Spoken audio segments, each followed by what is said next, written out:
Hasto, Sekretaris Jenderal Partai Demokrasi Indonesia Perjuangan, dipanggil polisi bukan karena beliau bicara di depan media, tapi karena bukan partai politik. Ya, tentu bukan ya. Bukan partai politik, tidak melaporkan ya, selalu hanya berurusan pada gagasan, bukan pada orang. Nah, selamat datang di channel Bukan Partai Politik ya, channel yang mengajak, menginvite teman-teman sekalian untuk membangun diskursus kepublikan ya yang tentu konstruktif dan menjunjung tinggi nilai etik ya, sekalipun tidak terlepas dari kemungkinan kekeliruan yang perlu dikoreksi.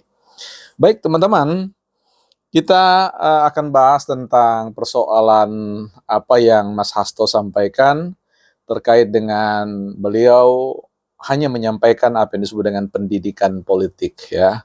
Jadi komunikasi politik yang beliau sampaikan itu dimaksudkan untuk mengedukasi menurut pengakuan beliau, sehingga harapannya tentu pemanggilan ini menjadi sebuah agenda yang perlu dikoreksi.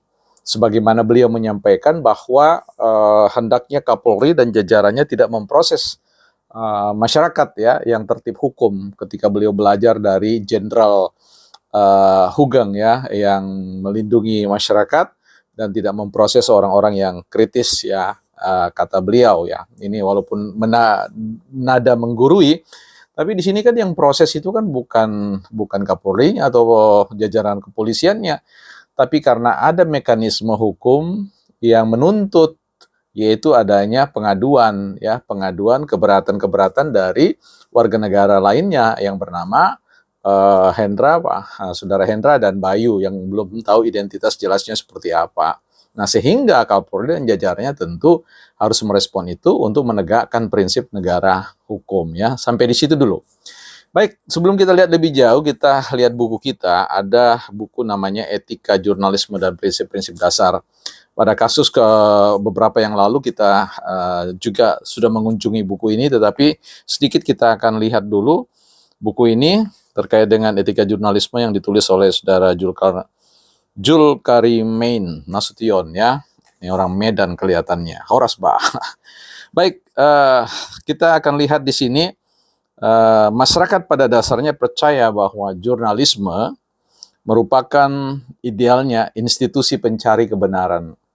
Dilakukan secara profesional oleh orang dan masyarakat yang telah diberi kepercayaan untuk itu. Tidak disertai kepentingan apapun, menghasilkan berita atau tulisan yang berbeda untuk berbagai kegunaan berikutnya ya. Jadi dan saya tambahkan aspek yang tidak kalah penting di situ adalah bagaimana sebuah produk jurnalis ya itu mengedepankan juga aspek yang namanya aspek penghiburan ya, aspek terapis positif bagi halayak, sehingga di sini kelihatannya bahwa memang jurnalisme itu sangat dibutuhkan oleh masyarakat ya. Tetapi dalam konteks Hasto kelihatannya memang kurikulumnya berbeda ya, tujuannya berbeda. Kalau selama ini beliau mengklaim bahwa beliau menghadirkan kurikulum komunikasi politik, atau beliau sebut lebih eksplisit pendidikan politik. Nah, ini kan sesuatu yang menurut saya perlu kita kritisi bersama-sama. Teman-teman bisa menyampaikan pandangan-pandangan, teori-teori, konsep-konsep atau apapun pemodelan dalam konteks pendidikan politik ya. Kurikulum pendidikan politik yang cocok dengan kepribadian bangsa dan negara kita. Nah, di sini yang menjadi menarik adalah tentu bahwa komunikasi-komunikasi politik yang disampaikan oleh Pak Hasto itu tentu adalah komunikasi-komunikasi politik yang jauh dari gaya pembahasan dari komunikasi politik yang ditekuni oleh para akademisi. Karena sekali lagi para akademisi itu sangat sulit ya. Agak sulit dia bisa berbicara setiap hari, apalagi memproduksi sebuah statement yang jumlahnya puluhan dalam satu hari ya, karena kepentingan politik. Ya, saya bisa bayangkan itu ya.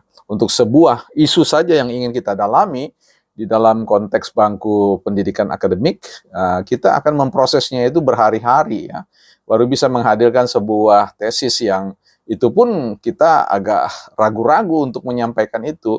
Jadi harus ada revise ya, revisi. Tapi bisa bayangkan bagaimana pendidikan politik yang mau disampaikan di depan publik yang memang memproduksi sebuah statement atau tesis yang sangat banyak sekali. Artinya dari sisi kuantitas itu tak terbatas sepertinya ya, hampir ada saja yang selalu disampaikan. Nah, kita tahu bahwa ruang publik itulah ruang yang sifatnya menjadi sarana penyambung ya pikiran para elit, para akademisi dengan masyarakat, sehingga itu akan menjadi semacam sebuah universitas publik yang terbuka bagi siapapun untuk menerima asupan-asupan informasi yang kalau kita lihat bahwa perlu ada satu kewaspadaan. Sebab dalam konteks era disruptif sekarang, bahwa komunikasi kita di depan ruang publik yang sifatnya 24/7 dalam 24 jam selama 7 hari itu terjadi produksi ya, informasi yang begitu melimpahnya over seperti itu, yang membutuhkan tentu ya kepribadian yang mampu mengendalikan informasi itu dan mencoba untuk melakukan konfirmasi atau validasi dengan semua informasi-informasi. Nah, bisa bayangkan kalau gaya bertutur ya para elit-elit politik yang hampir setiap saat bisa memproduksi sebuah statement yang bisa jadi dia sendiri belum yakin dengan apa yang dikatakan, tetapi karena ini merupakan hal yang harus dia katakan di depan media dan dengan gaya yang sifatnya selalu ingin tampil di dalam media, akhirnya ya persoalannya menjadi rusak lah ya dari sisi substansi. Artinya kita pertanyakan, mudah untuk kita pertanyakan. Nah, di era disrupsi sekarang ini kan tentu kita tahu apa yang disebut dengan sindrom apa namanya post-truth ya. Sindrom satu kebenaran yang dikatakan berulang-berulang kali sekalipun itu jauh dari kebenaran akan kemudian membekas dapat menjadi sebuah kebenaran yang diyakini oleh publik. Nah, ini yang menjadi sebuah hal yang paling berbahaya ketika para politisi elit-elit itu ya abai tentang persoalan itu. Saya sendiri ketika belajar dalam konteks ilmu komunikasi politik ya, saya melihat bahwa dosen-dosen kami tidak pernah mengajarkan gaya-gaya komunikasi yang seperti disampaikan oleh para elit-elit itu ya.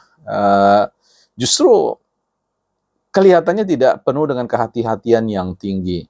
Kalau kita belajar dalam konteks komunikasi politik, gaya misalkan Paul Ricoeur, dalam filsafat wacananya kan kita dibawa pada sebuah tour ya, long detour, bagaimana bisa menemukan kebenaran-kebenaran itu pada fase yang sangat panjang ya.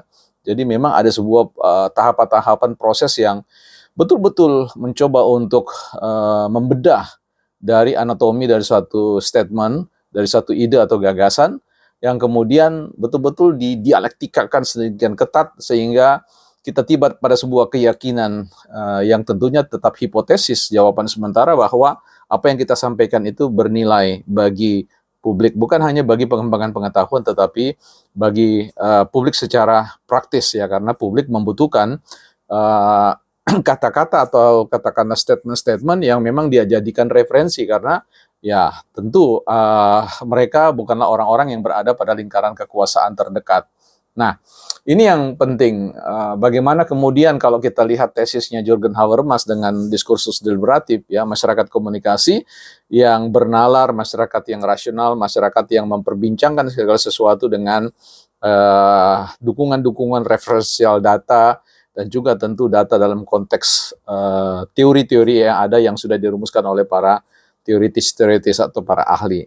Nah, sehingga di sini tentu kita perlu mempertajam bahwa kurikulum politik gaya Hasto itu adalah sesuatu yang menurut saya agak jauh ya dari apa yang referensi-referensi komunikasi politik yang dipelajari oleh orang-orang yang mempelajari seni komunikasi politik, bukan hanya pada konteks level nasional tetapi juga dalam skala internasional.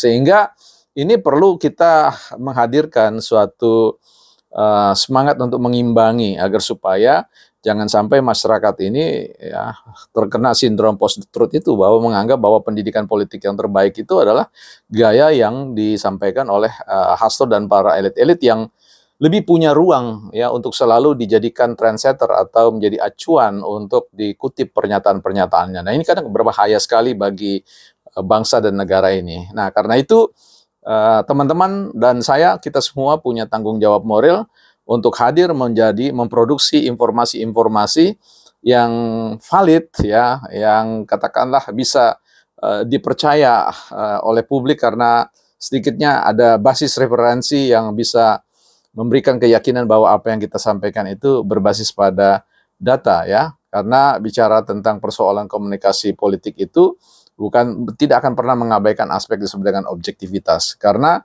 prinsip kebenaran objektivitas itulah yang akan menjadi hal yang paling penting dalam konteks kita menghadirkan informasi-informasi yang sehat bagi pembangunan bangsa dan negara ini ya. Kita harapkan bahwa Mas Hasto tentu kita berharap bahwa tidak sampai dipidana atau apa karena terkait dengan Undang-Undang ITE pasal 160 ya, kalau saya tidak keliru ayat berapa itu 28 atau apa dan seterusnya.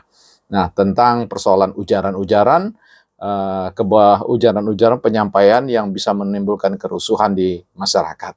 Harapannya bisa tidak perlu sampai soal pidana, tetapi merupakan pembelajaran politik bersama bahwa masyarakat juga bukanlah masyarakat yang mudah untuk menelan statement-statement Hasto yang selalu mengatakan ini adalah negara hukum, bukan negara kekuasaan. Entah dengan maksud apa beliau mengatakan ya. Sekali lagi, semua orang sudah tahu bahwa ini adalah negara hukum ya.